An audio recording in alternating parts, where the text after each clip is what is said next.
transmission wala. So that is why we No, were I'm there. kidding Dr. Verma. Right now, she's too about her own. She's not listening to अरे मेरे पे एक tension के बाद दूसरा tension दे रहे हैं यार तुम लोग. Okay, we're live on YouTube. Today is our DSE day. It will go off very well. Okay. Who's introducing? Sunanda, are you introducing? Yes, ma'am. Yes. Give me a minute. Yes. Don't forget. Yes.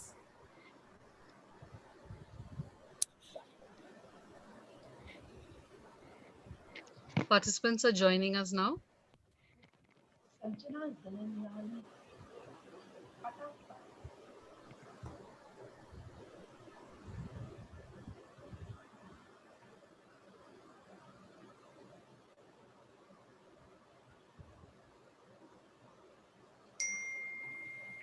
चुप रहना थोड़ा सा मुश्किल हो रहा है यहाँ पे.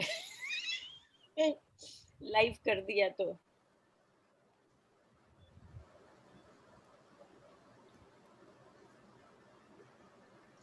Welcome everyone. We will begin the program in the next few minutes.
Hello and welcome everyone to our 7th webinar in our series of Professional Development Buffet for Professionals.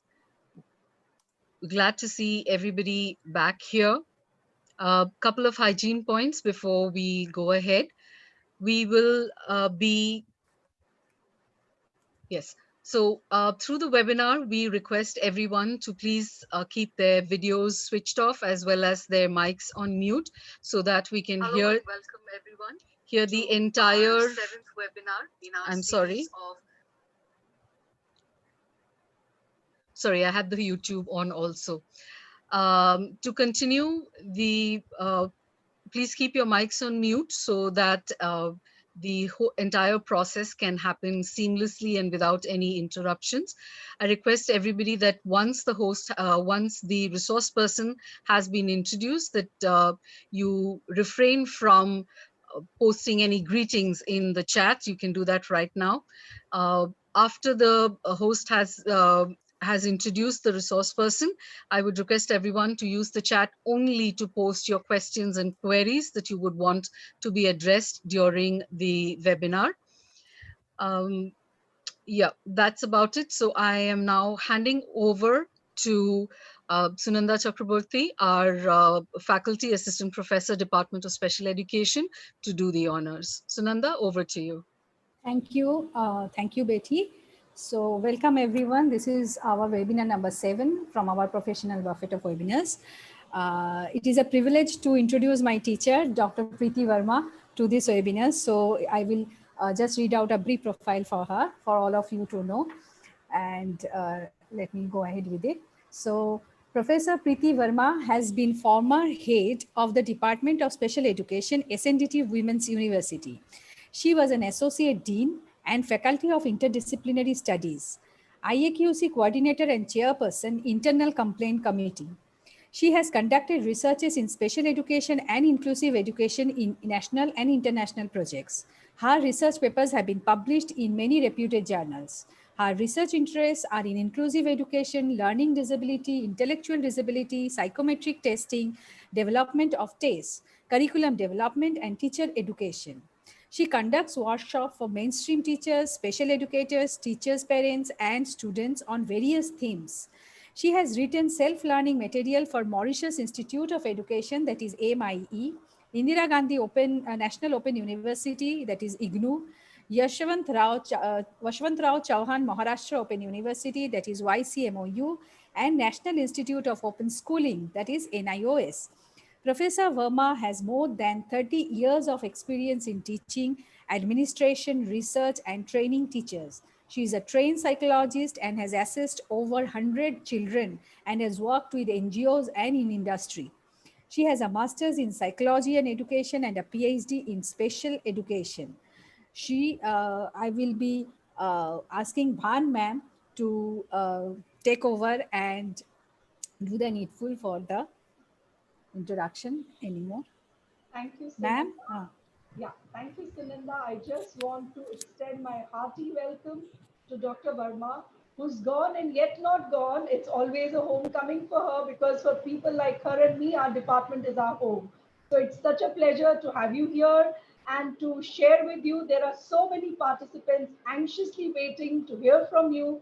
And when we think about psychological testing, the first image that comes to my mind in all these 27 years is Dr. Verma with that suitcase of whisk going one year after the year, training students year after year, and now like in so many tests, not just the whisk. So this is her forte, and who better can do justice to this topic assessment? And I'm sure all the teachers are waiting anxiously, wanting to hear and learn more techniques and yeah, go back with that knowledge. So thank you so much for accepting this invitation. Well, it is not, that's just a formal thing to say. I'm sure like it's not anything formal with you, but even then, thanks a lot. And I'm really happy to see you here. Thank you. Thank you so much. The Thank you floor so is all much, yours. Sujata. So thank you so much.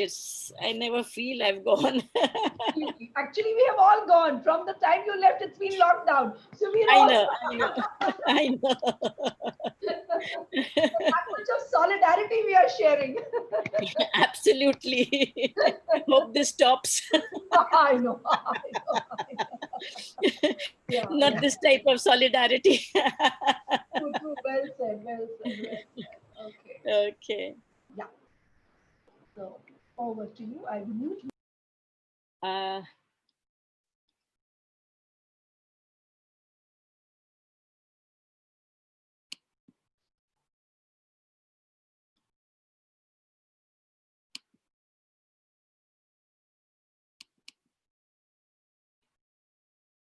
Good afternoon, everybody. It is uh, a privilege for me to be here and to be able to speak to you all. And I feel that assessment is something which all of us have been doing, but somewhere some things we are lacking behind. So I thought this would be a good time, and assessment has become such a big hoo-ha, and I thought that this would be a good opportunity to talk about assessment, the need for an assessment, and also the DSM-5 that has come out.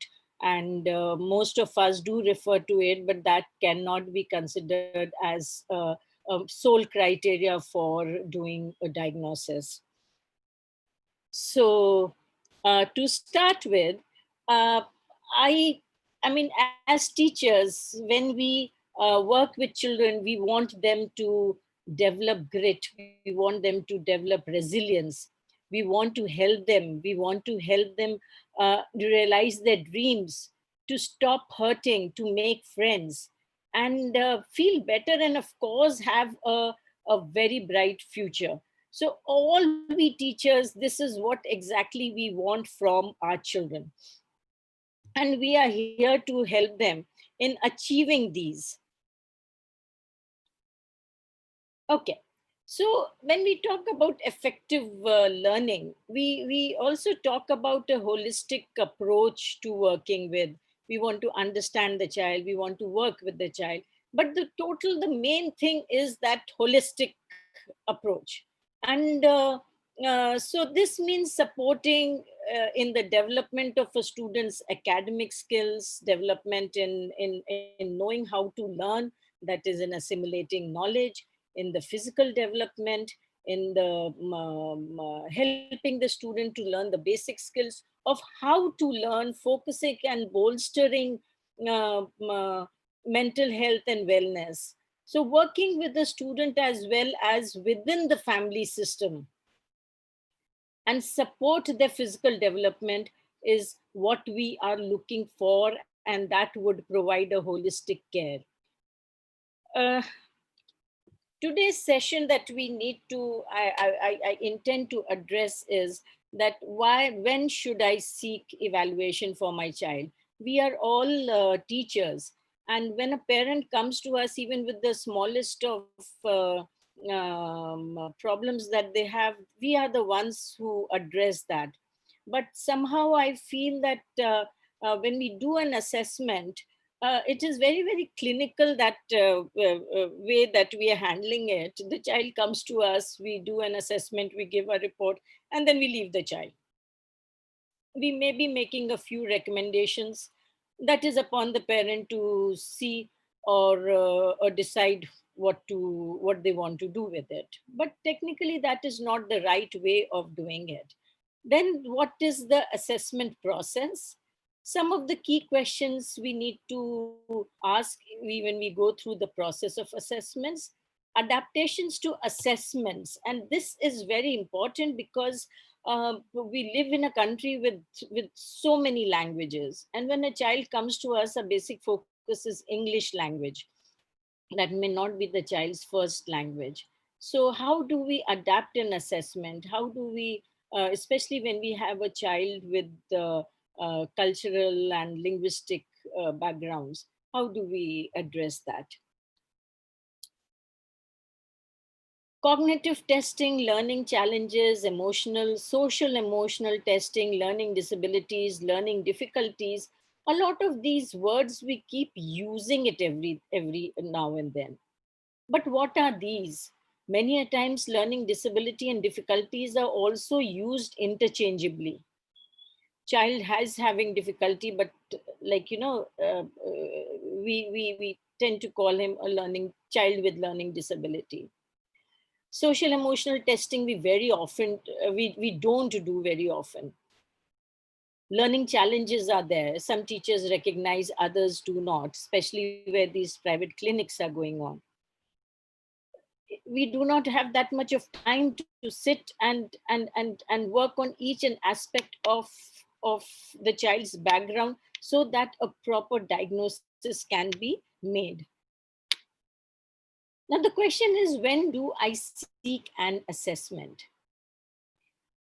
When there are concerns about the child's development, when there are concerns about the child's learning, of socio-emotional functioning, academic performance is not up to the expectation, intervention and supports which are being given are ineffective, the child's difficulties are persisting, lasting more than 2 months.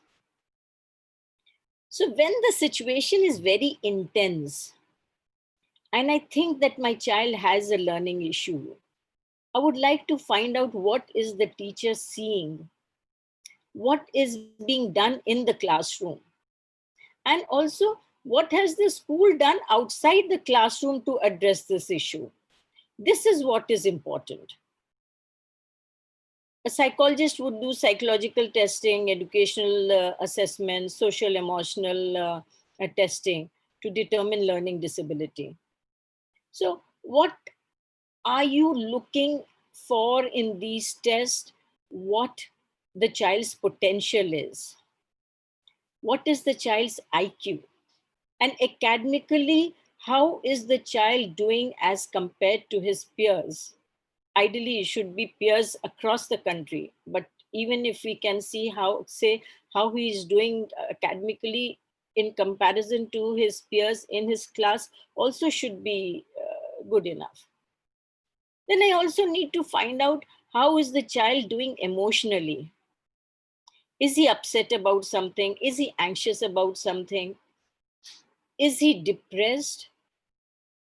All this will help us to determine whether or not there is a learning issue. So social emotional testing is a very important factor when we are talking about identification of learning disability. So what does the evaluation or assessment process look like? There would be a background questionnaire, records, reviews.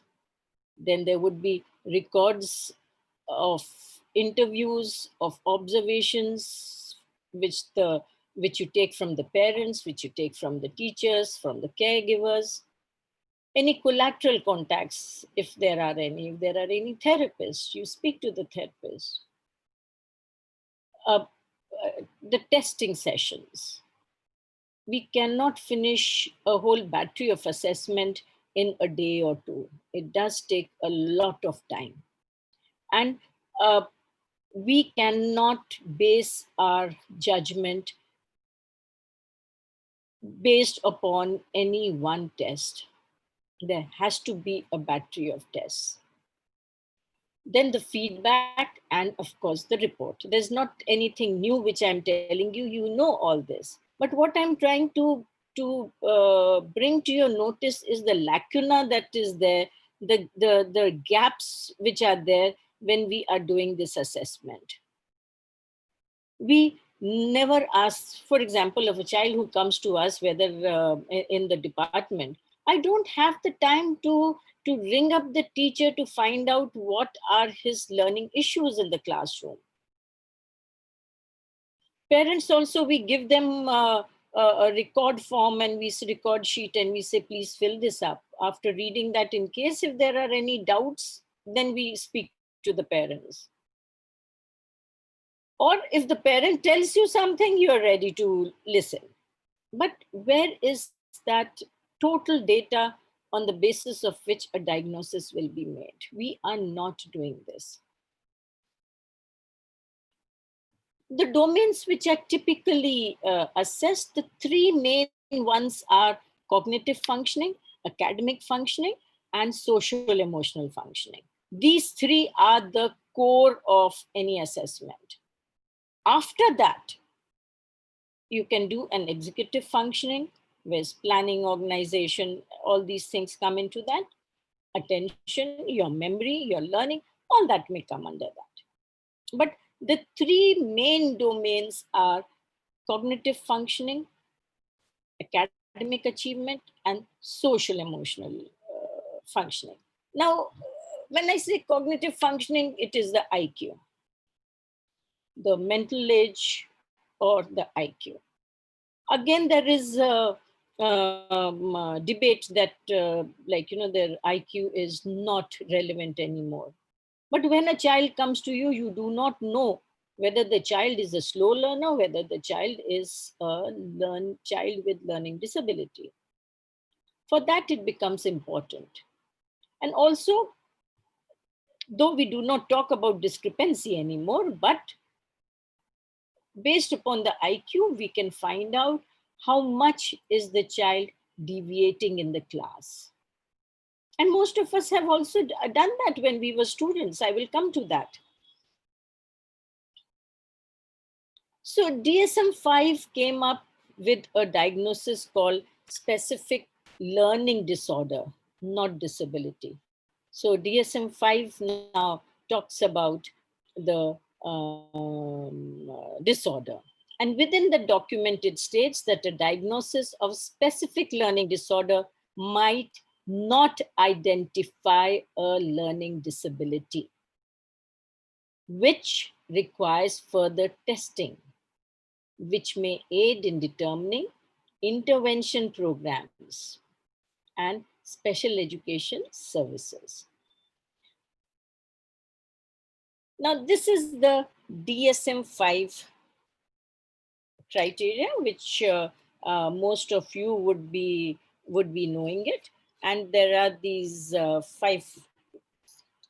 are four criterias, and on the basis of which a first screening can be done. So criteria is ongoing difficulties in school age years, learning, and using at least one academic skill, whether it is reading accuracy, fluency, spelling accuracy, written expression, competence, and fluency, mastering number of facts. The second criteria is the difficulties experienced by the individual will be assessed using standardized achievement test and found to be at levels significantly lower than most individuals at the same age. So a standardized achievement test needs to be given, and on that individual standardized achievement test, the performance should be significantly lower as compared to children of the same age. The criteria C is difficulties experienced by the individual usually become apparent in early years of schooling. The exception to this is where problems occur in upper primary or secondary school once the demand on students' performance increase significantly. And that is why we have fewer number of children coming to us for assessment when they are in the higher grades. Many children do not get diagnosed or assessed, and that is why when they reach the standard 8 or 9, that is the time, the parents start running from one hospital to another to get the certification.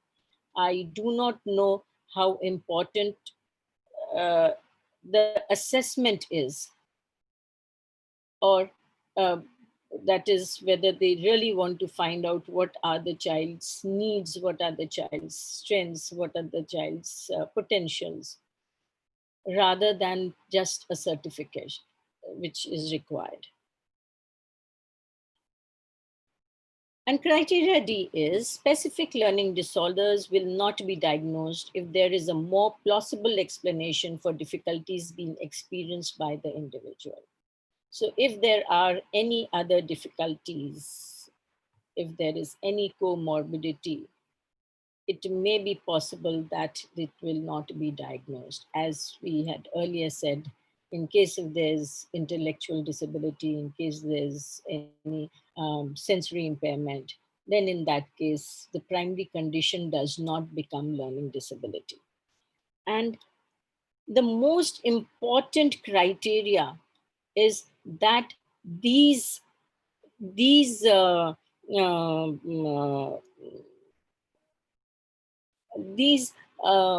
symptoms or characteristics should be seen or observed for at least minimum of 6 months. And that is why I say that the role of the teacher is very important. The teacher is one who would be seeing the child, who would be working with the child, and would have observed, because the child is with a particular teacher for at least full 10 months. So these symptoms should be observed for more than 6 months, and then only we can say that yes, that this could be a probable case of, of learning disability. And I'm using the term probable. Learning disorder can vary in severity. Yes, there is mild, there is moderate, and there is severe. Now, if a child has to go in for certification for all the other disabilities, it is 60%. The 60% should be of disability should be there, then the child gets a certification. But for learning disability, there's no percentage. So on what basis can a certification be given that it is 60% or more? In such a case, what SNDT has done a number of times is sign is never a problem, because Rukshana Sholapur used to be there. So, I mean, we could just pick up the phone and speak to her. And that was never a problem with us. But yes, at the other places, which was nigh, we had to write a statement saying that this percentage does not happen with learning disability. We can talk about the varying degrees of severity in terms of mild, moderate, and severe, but not with this, but not in percentage. So as teachers, as those who are doing assessments, make a note of this, that for learning disability, there cannot be a percentage. Okay. Now, the assessment objectives. The first objective is to understand the child. We need to understand the child's strengths, the adaptive skills, that is cognitive, academic, social, and emotional. The objective is to help the people understand the child. It's important to take all the information that is collated to find out about the problems that the child is facing, to understand the strengths and the weakness, so that we don't make an assumption about the kids, so that we don't say, oh, he's just a lazy boy, oh, he's not trying hard enough, oh, he's not motivated. So we want to look at their strengths. We need to look at what their potentials are.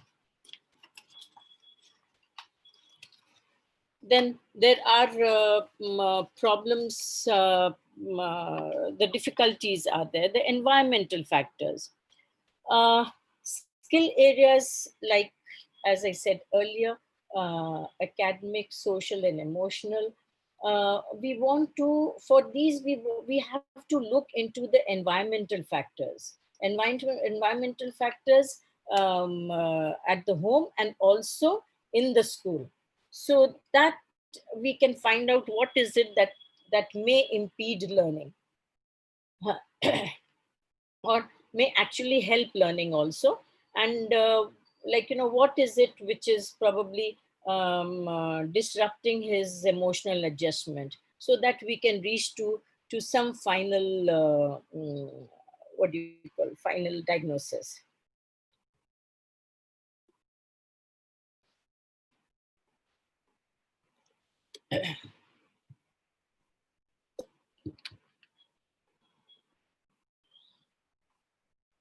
Assessment also needs to be done to focus on recommendations for supporting the child in the classroom through learning strategies, uh, through emotional executive functioning, through remedial programs, so behavior management. So for all these things, we need to do an assessment.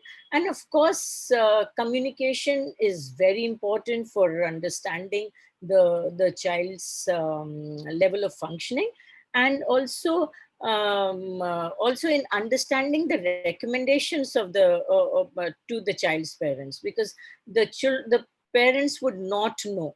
So first we need to understand, and then we need to communicate to the parent, sometimes to the child also, because it is the child who is to be motivated in order to work with us. The parents, the teachers, in case if there is a social worker or a mental health professional, then in that case we need to communicate with them as well. We also talk about inconsistency in assessment, in diagnosis, and in consequences. Uh, Parents are often confused because some people are using the DSM-5 and making that as the criteria. Some are not using that. So some people are talking in terms of identification. I mean, talking about identification as diagnosis, and others are not doing that. So we do not know what are the criteria. So sometimes it confuses the parents, it confuses students, it confuses educators. Now, if we as professionals, we know that, especially those psychologists or teacher educators, or professionals who are listening to me, we all know that whenever we are conducting a test, we do not repeat the test very often, and there should be a gap of at least 2 years, because a certain amount of practice effect may be there, or the child may be remembering a few items of your test. And emotionally and psychologically also, it is not good for the child to be coming for assessment every day, every time. So this also causes disruptions in the services when transitioning. So like, when you have a child in the primary school, he goes to the middle school, so get an assessment, fresh assessment done. From middle school to the secondary school, get a fresh assessment done. Now, what is happening in the ICSE also? Every 2 years, you have to get your assessment done, and then keep a record of it, so that in the 10th standard, when the child seeks concessions, you have to produce all this data of the child being assessed from, let's say, 3rd standard onwards. Though this is not too good, psychologically it does create a lot of problems for the child also, coming for assessment again and again. And also for the parents, it's a trivial, I mean, it's a big task for them to get the child assessed again and again. But this is done because, as we all know, that in the 10th standard, a lot of parents just get up and they want their child to be diagnosed as learning disability, because the 10th standard is supposed to be a very, very big test of the child, as well as for the parents, to score percentages. So 9, 10th, 8th, 9, 10th is the time when the many parents decide that we have to get the test done. And this leads to duplication of services, unnecessary assessments, reassessments, and again reassessments. So these are inconsistencies in the assessments. And also, if you see the reports, if the test is being done by the same agency, by the same person, probably there may be some consistency in the scores. Otherwise, if you are if the child has gone to 3 different people, there would be 3 sets of totally different reports. So there is this lack of inconsistency which affects the diagnosis and also the intervention. Now, criteria for diagnosis of learning disability. Now, let me talk about the criteria first of academic functioning. That is lower than what is typically expected for individuals of same chronological age or need support extra times to sustain typical levels of academic functioning. Now, here the individual achievement score on any standardized test should be less in any one of these, whether it is reading, whether writing, and maths.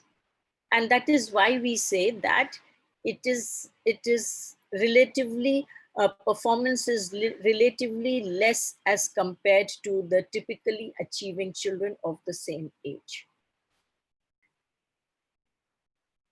The below average academic achievement, at least 1 standard deviation below the mean. When we do research in learning disability, we do not get so many children, identified children. So 1 standard deviation below the mean we do not get. Though of course here the researchers have shown, they do say 1 standard deviation below the mean, but we have seen that we have to take 2 standard deviation below the mean in order to get clear-cut cases, absolutely clear cases. The third one is the clear indication, evidence that difficulties in reading, writing, maths, and logically related to deficits in psychological processes. So when we talk about this, what we are talking about is evidence-based practices. Lays emphasis on evidences that the difficulties in reading, writing, maths are present. At least average abilities essential for thinking or reasoning. Evidence that difficulties in reading, writing, or maths cannot be accounted for primarily by other factors such as any comorbidity. I had said earlier also. So processes such as phonological awareness, executive functioning, visual, spatial, are all there in your criteria D that we say, average for thinking and reasoning. We need to consider them very carefully, and we look for the best estimate of the cognitive ability, and finally evidence that the difficulties in reading, writing, and maths cannot be counted primarily by other factors. Okay, so the process of assessment. Now, when we talk about the process of assessment and diagnosis, all of us have been doing it, but there is a systematic way of a logical way of doing it, and then only we can say that yes, whatever information that we have is authentic and it is being used in order to reach to a particular diagnosis. So the child's report cards, the parents and the teachers' inputs. Never do we get the teachers' inputs. Now, the best way to do this is probably those who are into assessments is to prepare certain forms. Maybe now that the Google Forms are being used by everybody and people know how to prepare it, maybe use a Google form to send it to the teachers, or prepare a interview schedule or a form and send it to the teacher. Because without getting teachers' inputs, we are relying on the parents' information. Now, parents' information, there are two things. One is what the child is telling the parent. Two, what the teacher is telling the parent. Because, and when the teacher tells the when the teacher tells the parent of these children, it is never going to be anything good. And the child who is having difficulties in the classroom is not paying attention. You ask these children, they will always say, आज कुछ किया नहीं class में. You say, आज teacher ने क्या पढ़ाया? तो आज कुछ नहीं पढ़ाया. So the thing is, you're going day after day to school and the teacher is not doing anything. So we need to explore all these things when you're doing your assessment. The school files, if they are available. Uh, the high-end schools do maintain files. Of course, the government-aided schools may just be keeping your fee receipts and your registration number and your report card. So anyway, doesn't matter. If one can get it, fair enough. If not, then the teacher should be, and not just one teacher, the class teacher, maybe other teachers as well. If you can get information from them, you will be able to reach to a proper diagnosis. Any accommodations received? Is the school giving any accommodations to the child? Are there any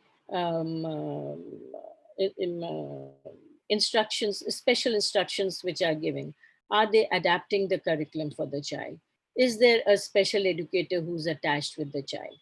So what are the accommodations which the child is receiving?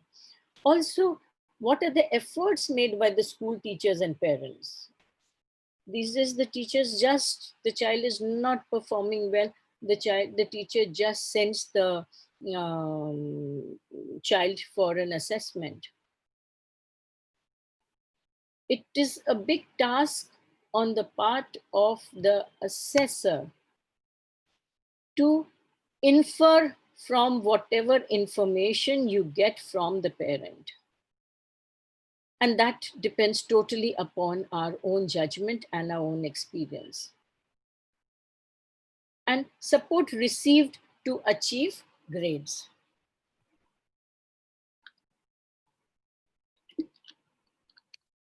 That is the child being, is any teachers giving special classes? Is there any tuitions, any tutorials, any notes which the teacher is giving? So if there is something like that, then we need to find out. The step 2 is looking at the risk factors. These are important indicators, especially when the child is young. And it is very important information to collect.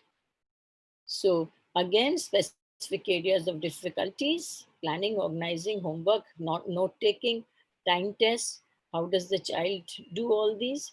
Exposure to intervention and teaching. Is there any history of intervention? If there is any history of special teaching, which the child is getting.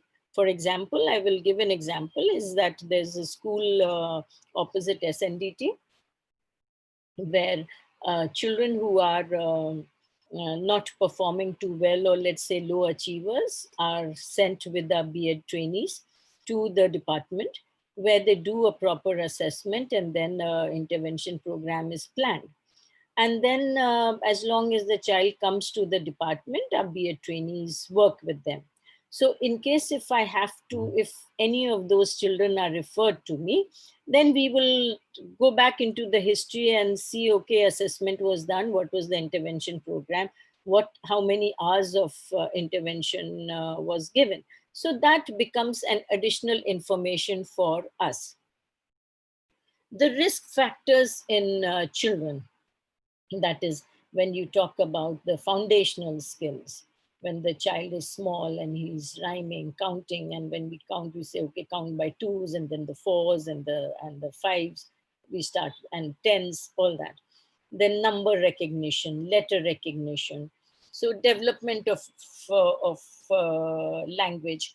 Then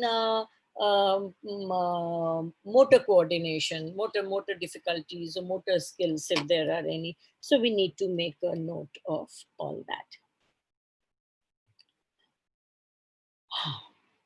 Now, this is something which is important. All that is the information that we are collecting. Now, this is something which is important, which says above average academic performance on an achievement test. So the first thing we need to find out what is the child's academic performance on these individual achievement tests. Normally, since we in India, we do not have these guidelines, we generally follow the LDA, which is the Learning Disability Association of America, and the LDAO, which is Learning Disability Association of Ontario. So these are the guidelines which are present for, and they have actually developed these guidelines after doing a lot of research and having roundtable conferences and then deciding on these guidelines. So since India does not have any specific guidelines which all of us can use, we generally follow these guidelines. So according to the LDAO guidelines, that is that if the score on the academic individual achievement test is below the 16 percentile, then yes, the child could be having problems with his learning. So there could be learning issues. And the guidelines also say that if there are no academic deficits, then there is no learning disability. And most of that information, which on the basis of which these guidelines have been made, comes from research. We will not be having time to go into the details, but yes, it is important to get that point. So in the area of reading, some of the areas people might look at are your word identification, pseudo word reading, phonemic awareness, fluency, reading individual words or text. And in terms of comprehension, then it would be your literal and inferential reading comprehension.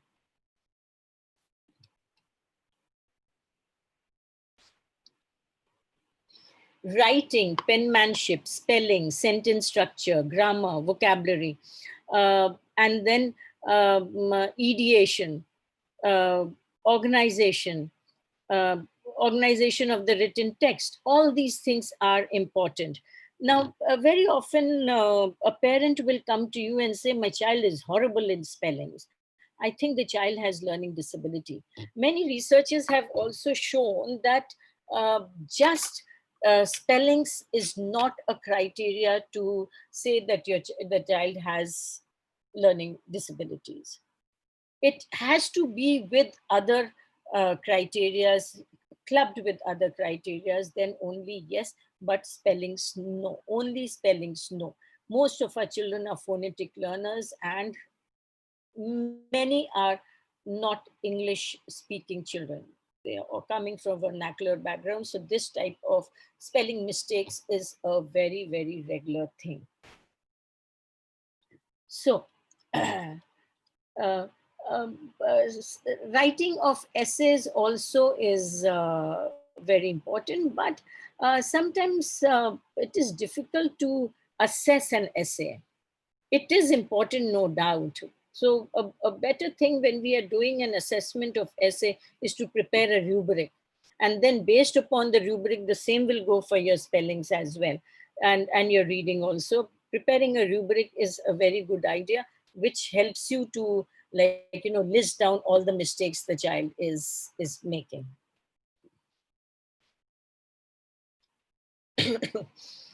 uh, Below average academic achievement on an achievement test, which is in maths. So maths, both calculation and word problems are very important. And sometimes what happens is that word problems have more linguistic weighting than straight calculations. So, like, whenever there is a language and you have a child who is a cultural and linguistic diverse background, so that may be a problem. So, be careful when you are giving a maths problem solving sum. Maths problem solving sum you can give if you are seeing testing application, but then ensure that the child understands the instructions and understands what has been written. Now, when we talk about geometry and algebra, then you are looking at more reasoning skills. So it is abstract reasoning. So we will have to see that also and make a note of that, because the other tests that you would be doing may be having reasoning and abstract reasoning skills. The psychological processes, the risk factors that cause learning difficulties. So the main point here is the processing difficulties. Deficits alone don't constitute a learning disability, that the academic achievement has to be below age expectation, as I have mentioned before. And for when you have older children or the youth, then in that case it may also affect the social interaction and also occupational functioning. So uh, processing deficit is the key to finding out difficulties in or issues in learning. Abilities essential for thinking and reasoning. So these are measured through IQs. So many of you who are listening to me would know what global scores are. So, like, when you are doing a standardized IQ test, there are a series of uh, what do you call? Mm, series of ability tests, and all these scores combined together uh, give you a global score. So for LDs it works very well, but does not work with other languages, with other people who may not be having learning disability. And that is because most of it is language based. So children may score less who have problems with maybe who come from a different language or cultural background. So in that case, the test scores have to be interpreted very, very carefully. And it would depend upon your own judgment and your own experience as to how you want to interpret it. It's not how you want to, but how you will interpret it. Uh, the step 6 is rule out other factors, explain pattern of results. So when you say hope, the child is making efforts, the child is motivated, does the child follow instructions, does the child listen to instructions, all that would come under that. Then your social, emotional, and behavioral strengths and difficulties. So this we need to find out. Uh, 8, 9, and 10, again, I'm doing it very quickly, is formulate a diagnostic assessment in accordance with the above criteria for a diagnosis of learning. Now, most of the time when we used to, when the concept of learning disability had started, we were referring to a number of definitions. And from there, we used to uh, zero down to the areas that the child would be having difficulties with. Identify evidence-based and realistic supports and intervention. Evidence-based is catching up since last few years, and everything that we are talking about, whether it is intervention, whether it is assessment, all needs to be evidence-based, that is, should be based on researchers. So yeah, recommendations and realistic supports and interventions are required, so that person may not get bogged down with the recommendations. And then what happens is that those recommendations are not implemented. So I think it is incumbent on us as professionals to choose the ones that are more realistic in settings, and finally communicate what is important, and uh, like, draw it around the conclusions around which the recommendations would be made. Many a times we have also seen that we have written recommendations, but those recommendations have never been followed. Recommendations have been given for school, recommendations have been given for teachers, recommendation for parents, recommendation for child. It all remains in the report, and nobody uses it. So very important to communicate the results, the diagnosis and recommendations to the school or to the authority who will actually be implementing them. Uh, this is very important. This is the comparison of achievement discrepancy and discrepant poor readers or low achievers. If you're familiar with the definition of learning disability, it has been seen by many previous definitions where we talked about the discrepancy between IQ and achievement. And that was a key part of the definition and criteria, whether it was in the US or whether it was in Canada. It became controversial. So though it was there in the DSM-4, but in DSM-5, this criteria has been eliminated. So now when we said that there has to be, the child should be average or above average intelligence, and the child, there has to be a discrepancy between his achievement and um, cognitive functioning, then it is not there anymore. Has to be eliminated. It has been eliminated. Now, but why did they do that? Basically, research showed that it did not make any sense uh, as part of its normal variability. So all those who are watching over here, it is very, I mean, all those who are listening to me are in the session with me. It is very likely that 90% of you have had discrepancy between some aspect of your IQ and some aspect of your achievement. It hasn't happened that like, let's say you're a very high IQ, and then your achievement also has been that very high. It has happened, and higher your IQ, and it's is that you might have had these challenges, or you may not have these challenges with achievement.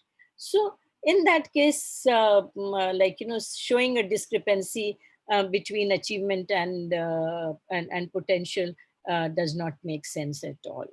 The second reason why they said, why DSM-4 it was eliminated, was that when we talk about the various psychometric problems, uh, I am going to mention one that is really telling, that when you are in grade 3, right? Over 30% of students who have had significant discrepancy between their ability and IQ, between their ability and achievement. And this they have found out in grade 3. But when they go to grade 4, when they go to grade 5 or they go to grade 6, what happens is that the discrepancy reduces. Does that mean that the child is no longer having issues with his learning? So the discrepancy again is of no use. And the other thing that is they talk about is that quantitative literature reviews have also found many interesting things, which says that people with that discrepancy had higher IQ, and not surprisingly, they didn't have any discrepancies in their reading or in their writing or in their maths. So that was one of the reason why this discrepancy model was dropped. And I will quickly I don't think so we have much time, but let me quickly touch upon adapting assessment for students from cultural, linguistically diverse backgrounds. This is important to us because we have children who are first generation English learners. We have coming from vernacular backgrounds. So coming and studying in English. So for them, when we have to do an assessment, then a combination of standardized tests is very important. Curriculum-based measurements can be made, and interviews and observational methods can be used. So when we are doing this, the questions that we need to address is, does the child understand instructions? Try it in his mother tongue, try it in his first language, then try it in English and see whether the child understands instructions. Must instructions be repeated slowly or with different vocabulary? When I'm giving the instructions, did I say it slowly or did I use his words in his mother tongue? Does the student respond better when can point or given multiple choices? So if I say, okay, tell me orally, he may not be able to do it. But when I put it across to him and I say, okay, I want you to point out, I want to give me from these, give me a multiple answer, then the child may be able to do it. So all these are cursors for us to, when you're preparing your tool, or when you're preparing your teacher-made test, these things have to be kept in mind. Is frequent feedback reinforcement needed? Do you have to keep repeating the instructions? Do you have to keep giving him reinforcers? Does the student better in first language? That is, very often we say, like, students come back and they say, ma'am, he doesn't understand. So we say, try that in his mother tongue. If he does not understand there also, then maybe we will be able to do it. Here, there are a couple of tests which can be done. And I insist again and again that not a single test should be given. And also, if I am seeing a particular characteristic or a particular deficit area in one test, I should be able to see that in test 2, in test 3, in test 4. Otherwise, what happens is that each test becomes a standalone analysis. So when the report comes to the parent does not know what problem my child has, because each test has a separate analysis. So these are a few tests for oral language. There are some for written language.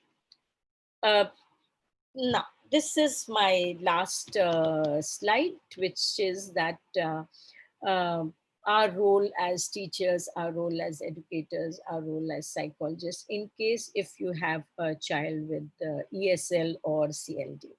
So determine whether there's a history of academic impairment and other risk factors for LD. So those factors which we had done earlier, we have to see that here also. Assess academic achievement in English as well as in the first language if possible.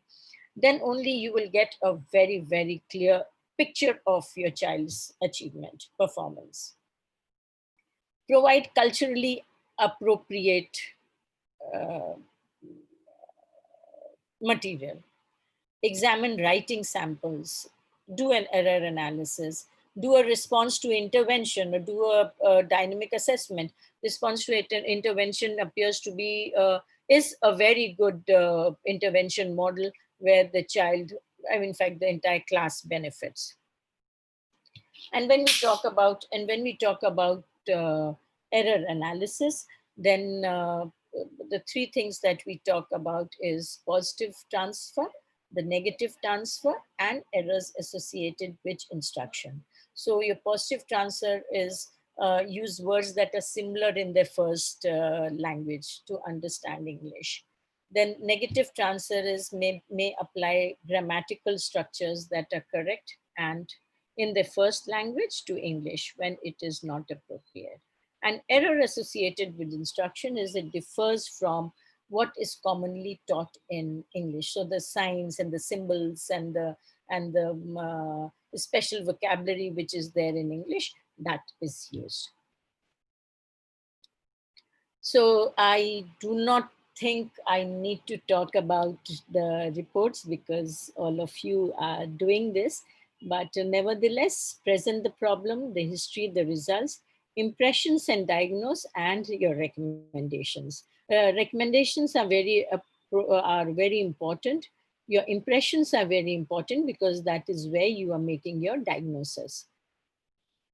So your summary and impressions, summarize and synthesize history, test results, behavioral observations, recommendations, action plans, accommodations, and support should be scaffolding.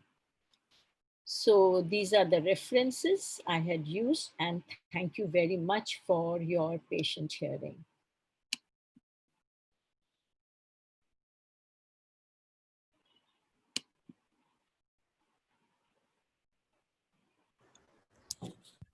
Thank you, ma'am. Thank you so much. So we have some questions. Shall we take those now, ma'am? Yeah, sure. Yeah. Okay, ma'am. The first question is, what exactly is the difference between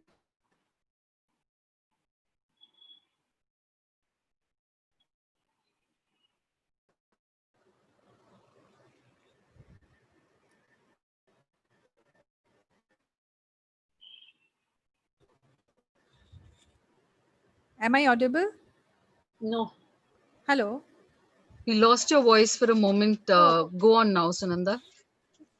okay.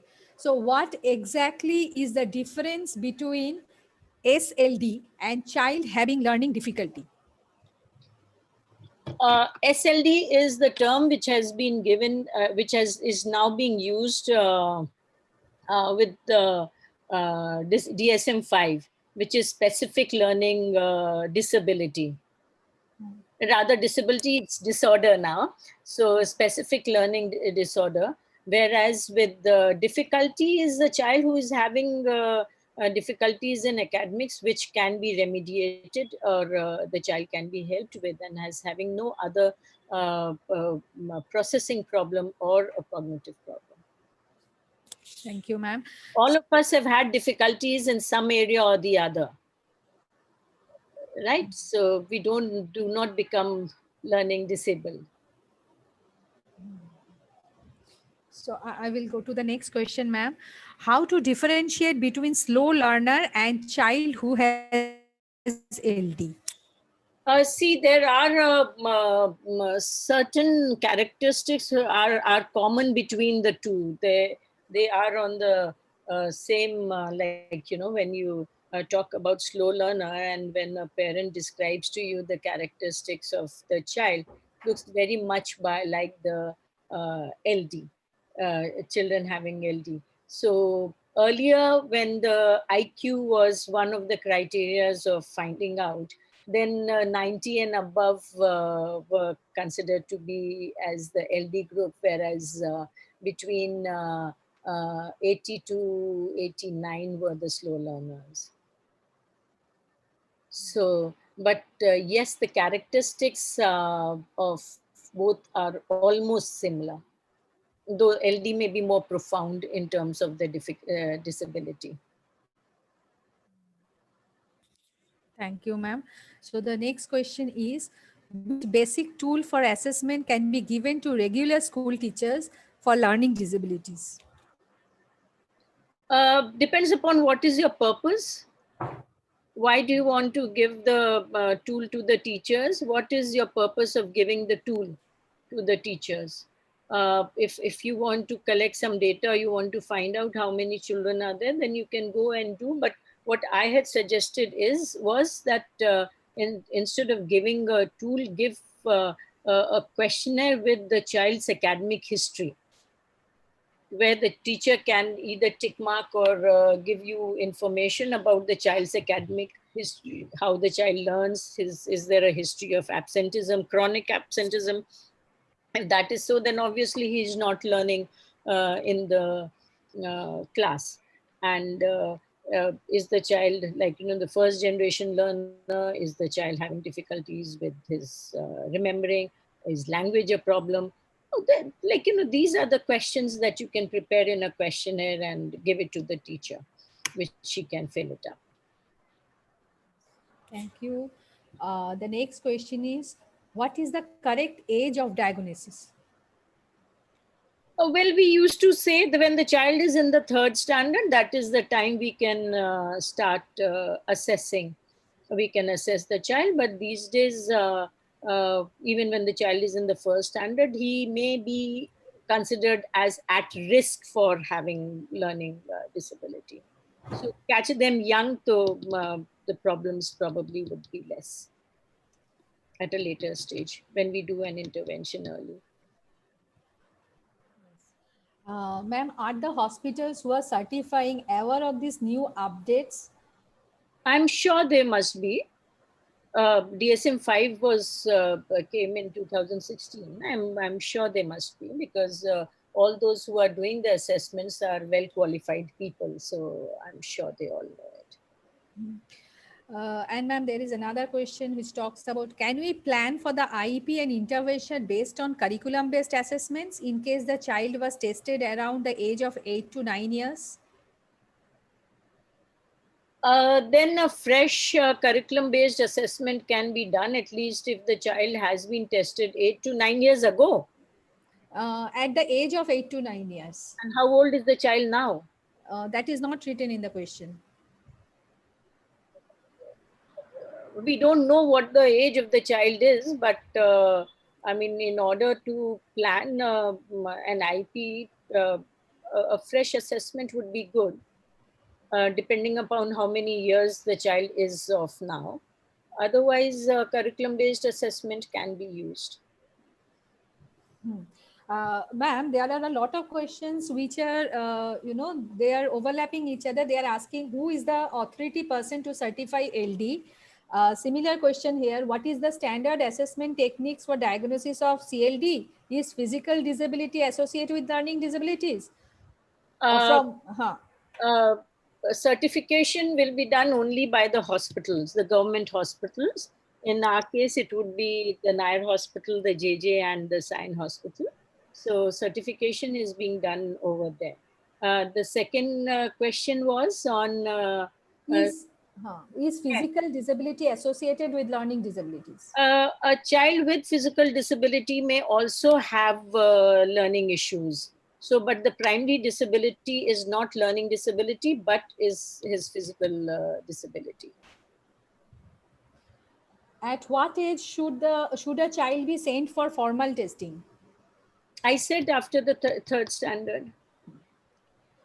So, any more questions? I cannot see. Yukti and Betty, are there any more questions you want to forward? I think that is it, Sunanda. That's it. Okay.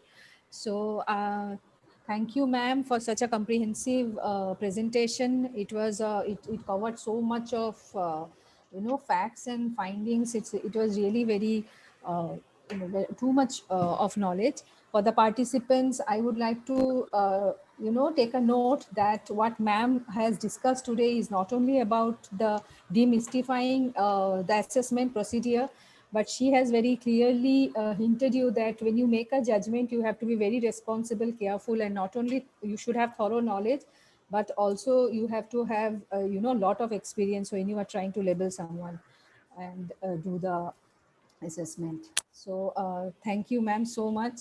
I will pass it over to Bhan ma'am for her words again. Final words. Thank you, Dr. Verma.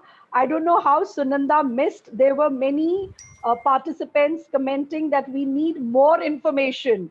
This was very good, but we need more. I don't know, was it deliberately she overlooked them? I couldn't see any. I No, couldn't. no, no, no, no. There is. So basically, I want to tell you that this was just a peep into this ocean of knowledge of assessments. So I want to reassure our participants that yes, we will be having a full day, maybe 2 days workshop on assessments as the lockdown gets over. We have already, kind of prepared Dr. Verma that we won't let go of her easily. We'll keep calling her back because this is one area where we all need the information is changing. It's so dynamic. So we need to keep ourselves updated with the latest tools, with the latest, mechanisms of doing those assessments. So it is one area which is never like saturated. So definitely as the lockdown And newer tests are coming. new tests, so many tests are coming. So many tests, even we are like getting the test. We also need training to for the use of those tests. So yes, Difficult to buy also. yes. Difficult to buy these tests also, and also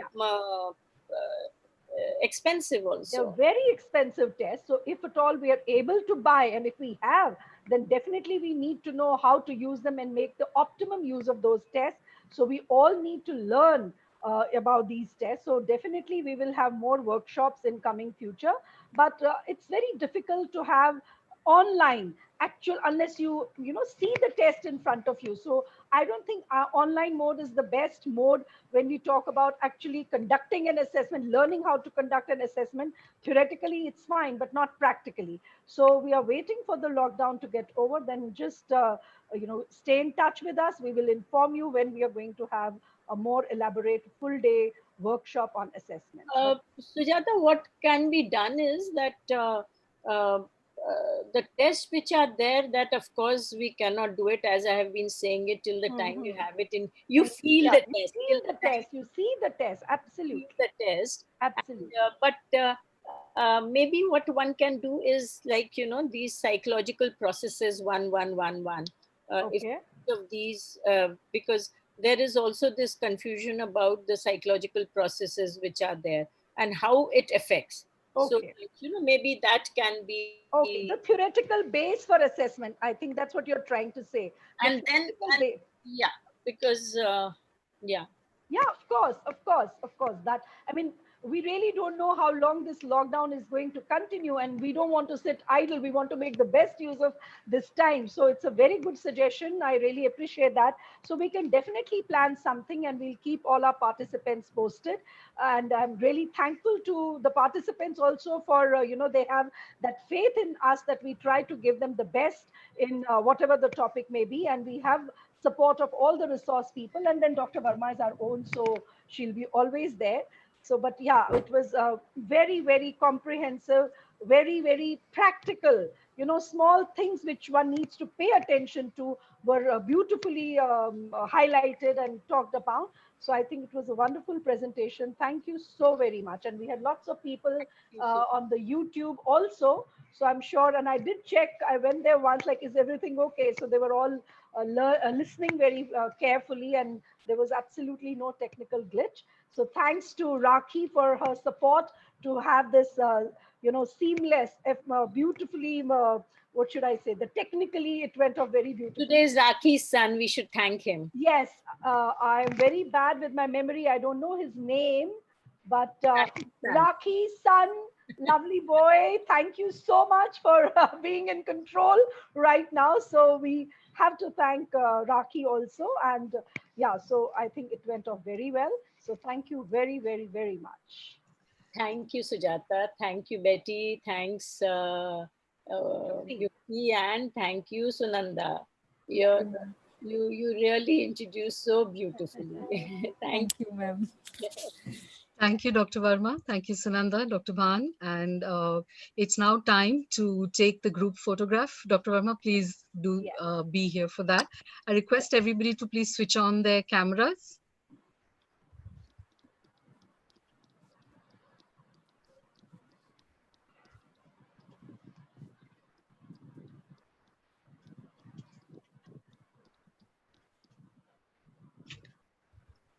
Thank you.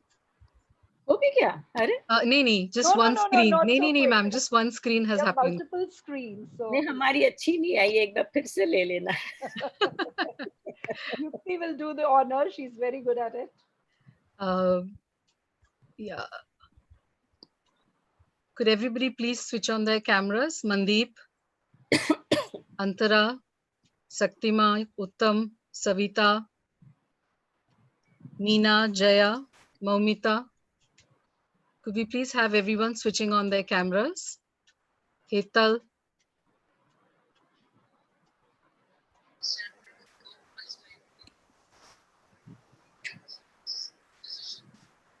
We have Antara also there. Antara, your virtual is on.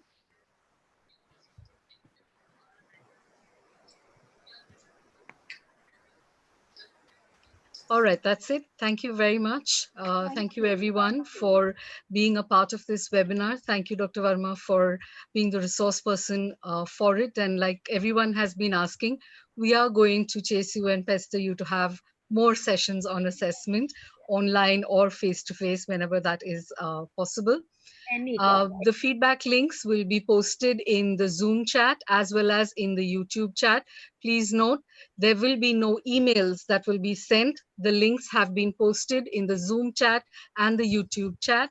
It will be open for a period of 30 minutes. Kindly ensure that you fill the feedback links with the appropriate information so that we can send you your e-certificates. One request again, repeatedly we are getting mail bounce backs because the email IDs are incorrect. Sometimes it's the entire email ID, sometimes it's just the incorrect Gmail spelling. We also request you to please ensure that when you are filling in your name, you put in your entire name with your salutation, that is either Miss, Mr., Doctor, Professor, and not leave it only as Miss and just only the salutation. Okay, please check your names, ensure that you have the right spellings. We will not be able to reissue any certificates. All right, then. Tell them Thank about you. the next 1 minute. Betty, please Yes. tell them about the next. Yes, ma'am. Yes. Our next webinar is on Friday at 4 o'clock. And this time, I'm sorry, life skills for parents in the pandemic era with special reference to visual impairment. And is it so? 1 minute. Is it? No, I think it's Dr. I'm sorry. This is for Dr. Kumi Vivaina. I'm so sorry. Yeah, too many things now. This is going to be life skills for teachers in the post-pandemic era. I'm so sorry about that era. Our resource person will be Dr. Kumi Vivaina. She is a very, very experienced person in this field. And please do join us for that webinar. The registration links are still open. And just go ahead and join that.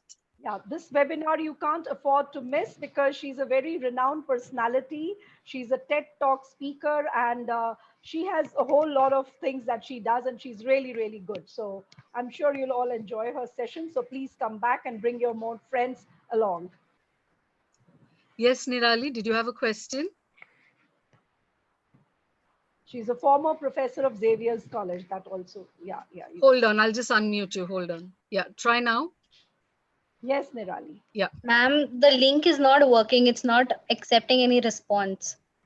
Okay, I'll just Feedback check link? that. Are you Okay. talking about the feedback link? Yeah. Give me a moment. Okay. Give me a moment. I'm doing that. Okay. Okay, ma'am. Okay, just be patient. Just be patient. It's nice to see some males also attending the webinars. Mr. Beju Thomas has been always like, for all our programs, he's there. It's so reassuring to see you there. Yeah. So these webinars, these short-term programs, we are fortunate like we can have male participants also. So whatever we do, there are male participants who can also benefit from these. So thank God for tender mercies. Yeah, I think that's sorted now. The link will be available. So Nirali, right check now, again. It's done. Just yeah, refresh your page and you'll be able to access able the to. forms now. Yes. So it's right now 5:20. So 20 minutes from now, we will be closing the feedback link. Right.